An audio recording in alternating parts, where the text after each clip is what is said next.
We have a fair amount of experience working on large iron structures.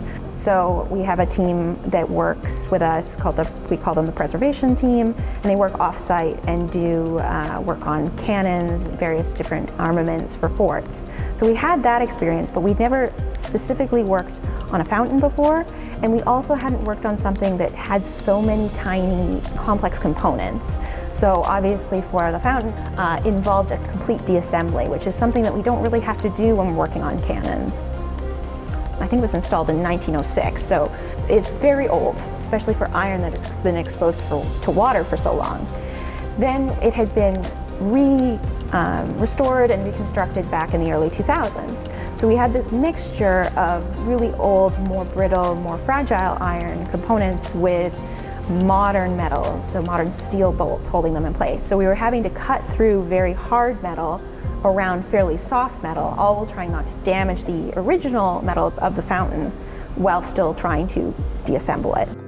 So it has 3 cherubs that are arranged around the base, and 2 of which you can see here. The third is actually currently in a solution over there. So cast zinc is an extremely brittle, very fragile metal.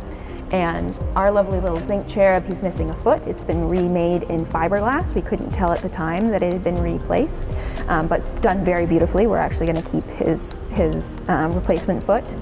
His other foot was completely detached from him and actually adhered directly to the fountain instead of attached at his ankle. Then we discovered with the lady who was topping the fountain that elements of her completely broken apart as well.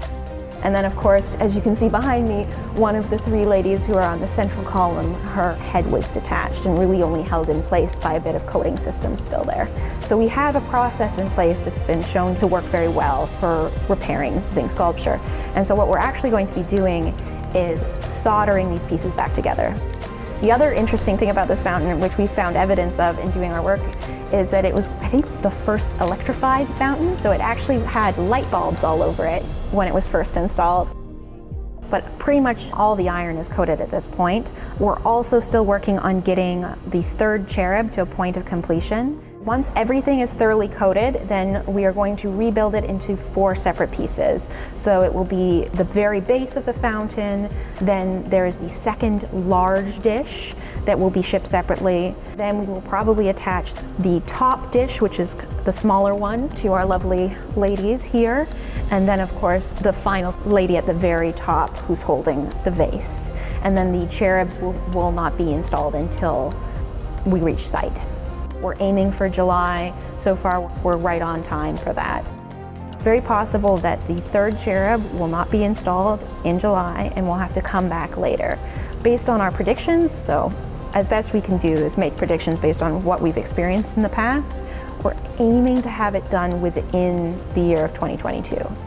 Essentially, it is going to be a system of bolts and nuts, and we're also going to use rubber gaskets between layers that will add some cushioning, allow us to really level out the fountain, and also get a better seal so that we don't have any sort of leaks throughout.